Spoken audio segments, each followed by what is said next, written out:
Brian.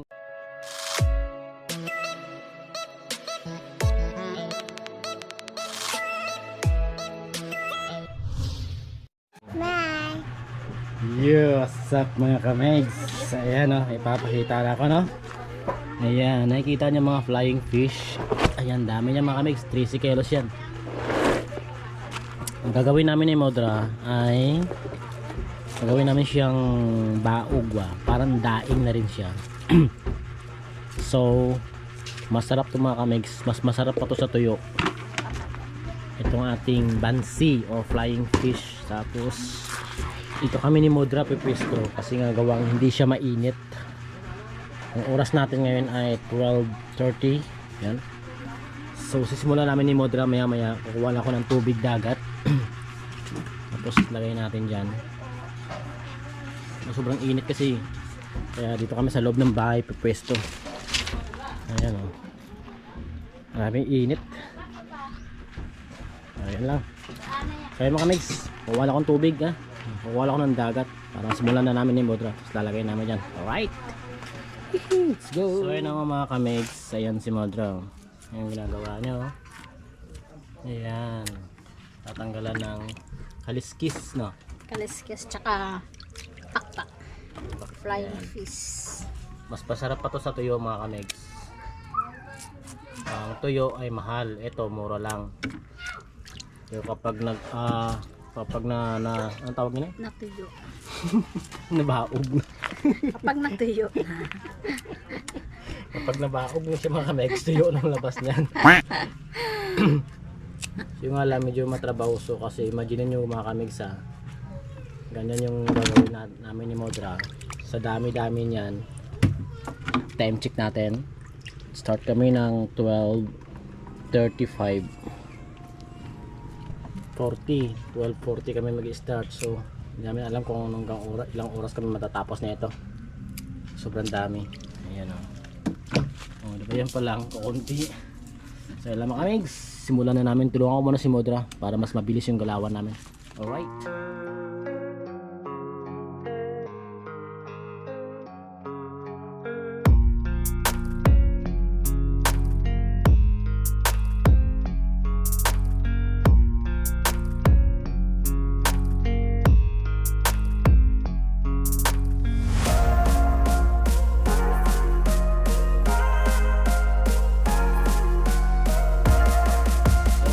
Kamigs. Natapos na namin ni Modra, grabe. Ano, ang dami oh. Kasi ano yun eh, 13 kilos na puro ganyan kaliliit. Yan. Pagkatapos nyan, wait lang, time check muna natin mga kamigs. Ayan oh, 2:35. Sus, 2 oras namin ginawa. Kaya palang sakit-sakit na likod namin. Grabe. Pagkatapos nyo Modra, anong gagawin natin? Lagyan na ng asin. Hugasan muna natin pagkatapos lagyan ng asin. Asin. Pagkatapos Diyan na siya. kinabukasan na natin siya bilad. Hugasan at ibilad sa araw. Ayun, para maging isa na siyang ganap na tuyo. So mga kamigs, pakita namin kung anong proseso niyan. Alright, let's go. Hugasan lang natin to. Ganito pagkahugas niyan. Ganyan-ganyanin mo lang siya. Huwag mo siyang kumusin, baka madurugin. Ayan, okay na yan. Lipat natin dito mga kamigs. Ayan. Ano? Manduog. Ang kaugas lang yan. Ayan.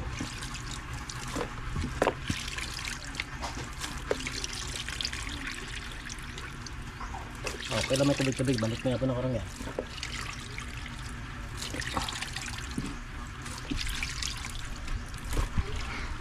Malamig na.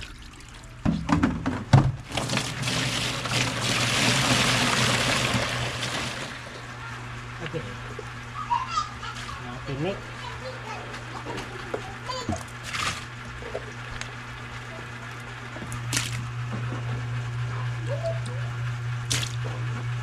Ayun mga kamigs. Maglagay tayo ng, lagyan natin ng asin. Asin. Oo. Tapos Yan na. Itabi na yun.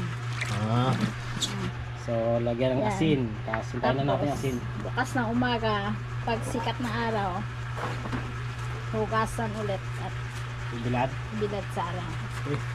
Yan, maghapon. Ay, ating vlogger oh. Baog na siya. Vlogger. Lagan ko no. So yun mga Megs, kaya sabi ni Modra no. Balagin. Nakita no. Yan na siya. Dagat yung ginamit namin dyan. Tubig dagat.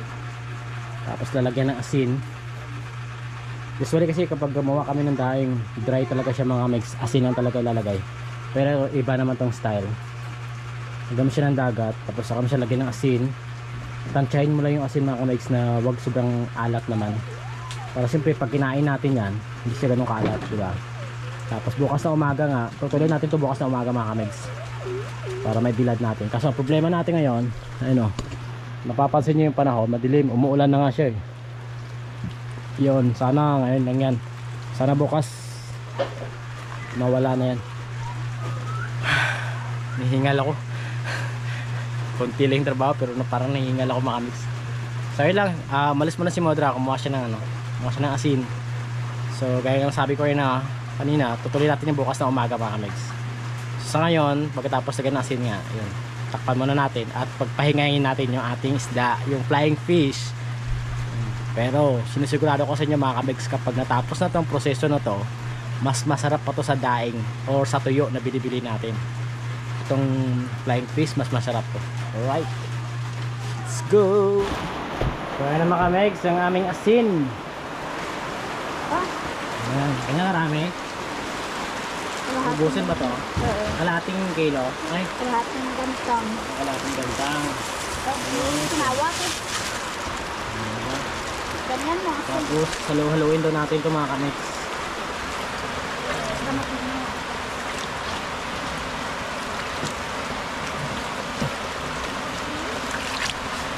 Hanggang sa panawin natin yung asin mga Megs. Lagan mo kasi sa kumbo. Madunot traya eh. Ha? Madunot ang isda.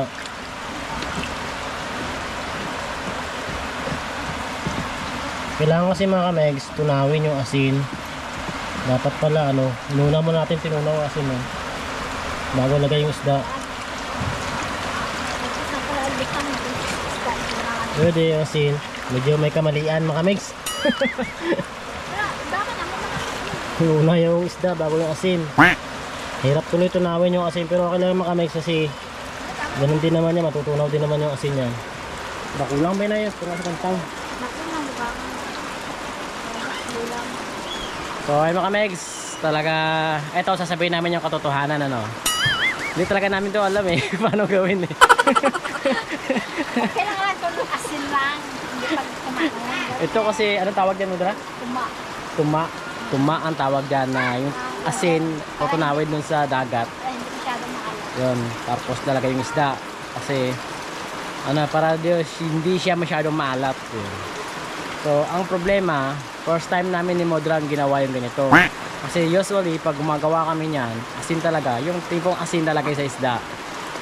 So naisip namin kanina na bakit di natin gawing tumaon yung may tubig tulad sinasabi ko kasi para may try natin para mas ano baga hindi siya maalat. So kailangan tansyahin yun. Ang ginawa namin kanina, nilagay namin ng isda, tubig, isda, tsaka asin. So mahirap haluin yung asin, mahirap tunawin kasi nga andun yung mga isda. Dapat siguro unahin mo na yung tubig tsaka asin. Pag natunaw yung asin, saka natin lalagay yung isda. So bali next time, yun ang gagawin namin. So hindi pa kami nagtatapos yan mga Megs, siguro dadagdagan yan mamaya kasi kailangan namin kumonsulta kay grandma kasi siya may alam yan. So pagka sinabi niya mamaya na kulang yung kalahating gantang ng asin, so dadagdagan na lang yan mga Megs. So hindi ko na may papakita sa video kasi malulubat niya ang camera. So bali bukas na lang ang continue nito pagka hinugasan ko siya bukas at ibibilad. Hopefully bukas walang ganitong panahon. Sana bukas sumikat si haring araw para tuloy-tuloy yung bilad namin mga Megs. Ayan, so ganito na lang muna. Bukas na lang, matutulog muna kami ngayon. Alright. Next morning. Yo, good morning mga Megs. Ayan. Gandang umaga. Kakape tayo mga Megs. So Kung napapansin niyo yung mata ko, yan, bakit nakaganyan ako. Ang uso kasi sore eyes dito sa amin. Kaya ganyan. Para hindi tayo makahawa ng iba, so kailangan natin ng protektahan yung ating mata. Ayan. Tapos nga pala yung ating bansi. Ayan na siya mga kamigs, oh. Yun. Dito kami sa pier. Dito namin bibilad. Kasi mamaya, malaman sa malamang, wala nang ulap. Mainit. So ayan. Ayan. Hugasan muna namin bago namin ibilad dito mga kamigs. So ganun lang. Ganun lang ang proseso namin, daddy. So may makikita nyo yan mga kamegs. Pero naiba talaga ako. Di na aking mata. Ay. Mga kamegs, ayan. Ayan. Nakikita nyo, hinugasan mo na ni daddy. Ayan, para matanggal yung alat siya mga kamegs. Pagkatapos na isang banlaw uli, saka natin ibilad para hindi siya masyadong maalat. Ayan, oh. Mamayang hapon, kapag hindi siya umulap mga kamegs, kung ganito lang yung sitwasyon hanggang mamaya, mamayang hapon pwede na to, pwede na makain. Kasi ano na yan, mamayang hapon ganap na siyang tuyo o baog ba sa amin. Diba? Siyempre kailangan natin bantayan yan kasi nga gawa ng mga hayop, pusa, aso, kinakain nila yun. So magkakape muna tayo mga kamegs. Brian, kape? Kape na kao?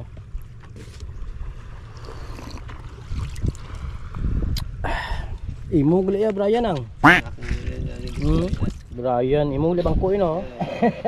Ayos. Laging iranan mo lagi para hindi mapungkot yung dabaw. Para hindi umagawan no, imo ito. Nangaran kita ba? Sawain ako. Ay, sus nangaranan dyan. Pwede, may patunay kita na. Brian. Ayos.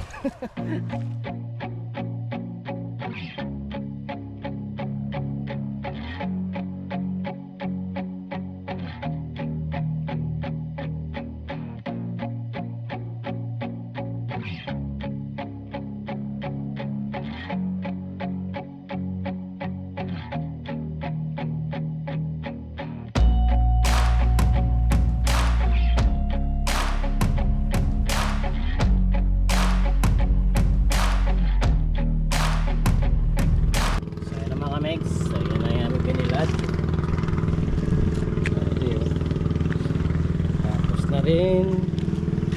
Ayan oh. Diba? Kami tanda yun, gagarin. Gamay lamang ano eh.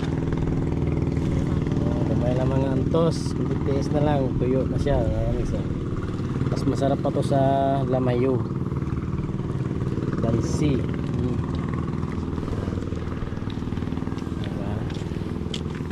Ganito yung kinalabasan kapag naugar. Uga. Sarap. Ako ang pretuho niya. Sabi ko ano kaya. Bansi, flying fish.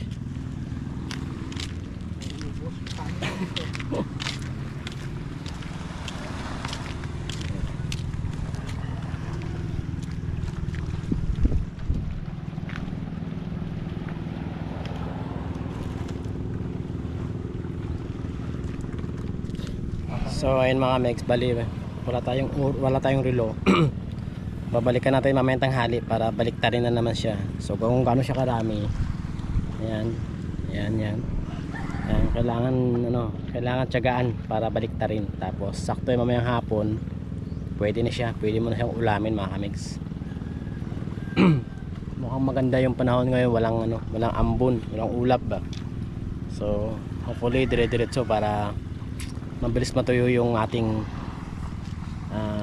daing o tawag ito, tuyo. Madaling matuyot yung ating baog o tuyo sa Tagalog niyan. Alright, so abangan na lang natin mamaya ulit mga mix. Let's go.